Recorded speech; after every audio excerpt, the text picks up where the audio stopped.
My name is Melissa Harper. I am 38 years old. And on a Tuesday morning in October, I was standing in my kitchen in Cincinnati making coffee when my phone rang from a number I didn't recognize. I almost didn't answer. I had a 9 a.m. meeting. I was running 3 minutes behind. I was in the middle of pouring hot water and I nearly let it go to voicemail. But something made me pick up. The woman on the other end said, "Kevin, are you almost here? Emma's been asking for you all morning." She thought she was calling my husband. She had the wrong number. But the right wife. I didn't speak. I didn't breathe. I set down the coffee, pot very slowly, and I stood completely still in my kitchen and I listened. For 14 minutes and 22 seconds I listened. And by the time she hung up, still not knowing I was there, I knew everything. I knew her name was Janet. I knew Emma was 4 years old.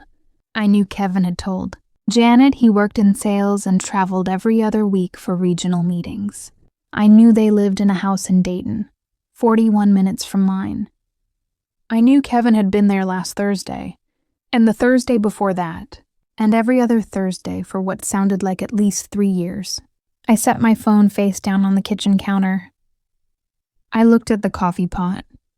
Then I sat down at the kitchen table, opened my laptop, and I started working. Because my father, Gerald Harper, was a forensic accountant for 30 years in Columbus, Ohio. And the first thing he ever taught me about discovering a problem was this: Melissa, don't react to what you feel. Respond to what you know. And before you respond, know everything. I had 72 hours before Kevin came home on Friday. I used every single one of them. Let me tell you about Kevin first. Kevin Marsh and I met when I was 28. He was 31. He was a regional sales director for a medical device company and organized, dependable, the kind of man who kept a 5-year plan in a spreadsheet and remembered to service the car before the light came on. We married in the fall, 9 years ago. A small ceremony in my parents' backyard in Columbus. My father walked me down the aisle between 2 rows of white folding chairs. My mother cried before the vows even started. Kevin gave a speech at the reception that made 3 people cry who had known him for less than an hour. He was that kind of person. Words came easily to him. Warmth came easily to him. I understand now that those are not always the same thing as honesty. The first 7 years were what I would have called good. Not perfect, but good in the way that most real marriages are. Comfortable, familiar, occasionally frustrating, mostly steady. Year 8 was when the traveling increased. Kevin's territory expanded, he said. New accounts in Dayton, Columbus, Springfield. He would leave on Wednesdays and return on Fridays. 12 days a month, sometimes 14. I worked as a financial analyst for a hospital system. I had my own long hours. I had a full schedule and a mortgage and a life that ran efficiently on its own. I didn't track Kevin's schedule the way I should have. I trusted the man I had married. That is not a failure. I want to say that clearly. Trusting the person you married is not a failure. What Kevin did with that trust, that is the only failure in this story. The morning after the phone call, I called my cousin Patricia, who is a family law attorney in Columbus. I told her everything. The phone call, the 14 minutes, the name Janet, the child named Emma, the house in Dayton. Patricia was quiet for exactly 4 seconds. Then she said, "Melissa, do not confront him. Do not change anything. Do not move any money. I need you to come to my office today." I was there by noon. Patricia walked me through everything step by step. She explained what we needed, what we could access legally, and what timeline we were working with before Kevin came home on Friday. Then she gave me 3 tasks. 1. Pull every joint account statement for the last 3 years and look for patterns. Regular withdrawals, unfamiliar vendors, anything consistent and unexplained. 2. Photograph every financial document in your house. Tax returns, investment accounts, insurance policies, the mortgage, everything. 3. Do not tip your hand. Be completely normal on the phone with Kevin tonight. Ask about his day. Say you're making pasta. Whatever you would normally say. I nodded. She looked at me over her glasses. Are you okay? I thought about that honestly. No, I said. But I will be. She said, that's the right answer. I spent Wednesday going through 3 years of joint account statements. I am a financial analyst. This is what I do for a living. I read numbers the way other people read text, quickly, pattern by pattern, anomaly by anomaly. It took me 4 hours to find what Kevin had buried across 36 months of ordinary-looking transactions. The first pattern, cash withdrawals of between $300 and $800 every second week. Always on Wednesdays, always from ATMs in Dayton or the surrounding area. Never from ATMs near our house. 3 years of bi-weekly withdrawals. Total approximately $44,000 in untraceable cash. The second pattern, a recurring monthly charge to a vendor called MH Property Management LLC, $450 per month. 36 consecutive months. I searched the LLC name. It was registered in Ohio 18 months after we were married. The registered agent was a name I didn't recognize. I kept searching. The third discovery was the one that changed everything.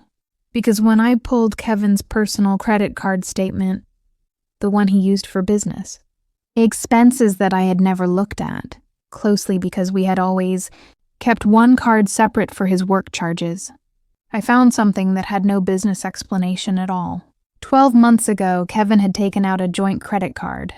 Not with me. With a woman named Janet Marie Thornton. Current balance, $22,000.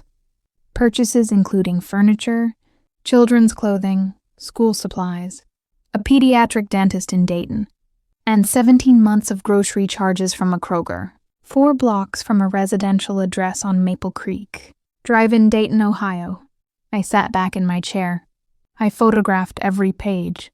Then I called Patricia. I found a joint credit card, I said. With her name on it. Silence. Then, how much? $22,000. Melissa. Her voice was very steady. You've done everything right. Come back in tomorrow morning. We're filing before Friday. Thursday morning, Patricia's office. She had prepared 3 documents overnight. The first was a motion to preserve marital assets, a legal, feeling that would freeze all joint accounts and prevent any transfers before the divorce. Proceedings could begin. The second was a subpoena, request for Kevin's personal credit card records and the MH Property Management LLC's registration documents. The third was the divorce petition itself. I read every page. Then I signed where Patricia showed me. She filed at 11:30 a.m. on Thursday. Kevin was served at his hotel in Dayton at 2:15 p.m. by a process server Patricia had arranged. I know this because Patricia called me at 2:18 p.m. to confirm. I was sitting at my kitchen table when she called, the same table where I had stood making coffee on Tuesday morning when the phone rang. I said, "Thank you, Patricia." She said, "I'll go home tonight. Make yourself dinner. Get some sleep. He'll be there tomorrow." I said, "I know." Kevin arrived home Friday evening at 6:47 p.m. He had takeout. Pad Thai from the place on Riverside Drive that I had always liked. He set it on the counter and called my name and came into the kitchen and stopped. I was sitting at the table. In front of me were 3 folders arranged in a neat row. My laptop was open beside them. My phone was face up on the table. Screen on, Patricia's number already pulled up. Kevin looked at the folders. He looked at me. "This is your business credit card statement. The one we agreed was for work expenses only. Specifically, I'm looking at the joint account you opened with Janet Marie Thornton. $22,000, furniture, a pediatric dentist, groceries near a house on Maple Creek Drive in Dayton." He opened his mouth. "Kevin." My voice was very quiet. Very even. "Janet called me Tuesday morning. She meant to call you. She didn't know I was listening." The calculation in his face collapsed. What replaced it was something I had never seen there before. Something that had been hidden behind 9 years of warmth and carefully chosen words. He looked genuinely small. Melissa, I'm not finished. I opened the third folder. This is the divorce petition. Patricia filed yesterday at 11:30 a.m. You were served in Dayton at 2:15 p.m. I know because I was here when she called to confirm. I slid the folder across the table toward him. The joint accounts are frozen. The credit cards are flagged. Patricia has subpoenaed the LLC documents and your personal financial records going back 4 years. I stood up. I was steady. Completely steady. The way I am when I present financial findings to a hospital board that doesn't want to hear bad news. I want you to take what you need for tonight and leave this house. Patricia will be in contact with your attorney, whoever you choose. By Monday morning, Kevin sat at my kitchen table for a long time. He did not try to explain. He did not try to argue. He sat with his hands on the table and looked at the 3 folders and looked at me. And then he said something I had not expected. I'm sorry, Melissa. I'm so sorry. I looked at him. I know you are, Kevin. But sorry is what you feel. A divorce petition is what I know, and my father taught me a long time ago to respond to what I know. He stood up. He went upstairs. He was down in 20 minutes with a bag. He paused at the kitchen door. The pad thai is on the counter, he said. I know, I said. I'll put it away. He left. The door closed. The house was quiet. I sat at the table for a moment.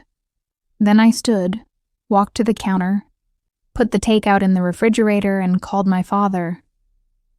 Dad, I said, respond to what you know. He was quiet for a moment. Then, what happened? I told him everything. When I finished, he was quiet again for a long time. Then he said, Are you okay? I thought about it honestly, the same way I had thought about it in Patricia's office on Wednesday. No, I said, but I will be. He said, I know you will. You always have been. The divorce was finalized 6 months later. The $44,000 in undocumented cash. Withdrawals was treated as dissipation of marital assets. Kevin was ordered to account for it in the settlement. The $22,000 credit card balance was assigned entirely to him. The house was mine. My name had been on the mortgage from the beginning, a financial habit my father had insisted on when we bought it 9 years ago. Always make sure your name is on what you live in, he had said. Just in case. Just in case.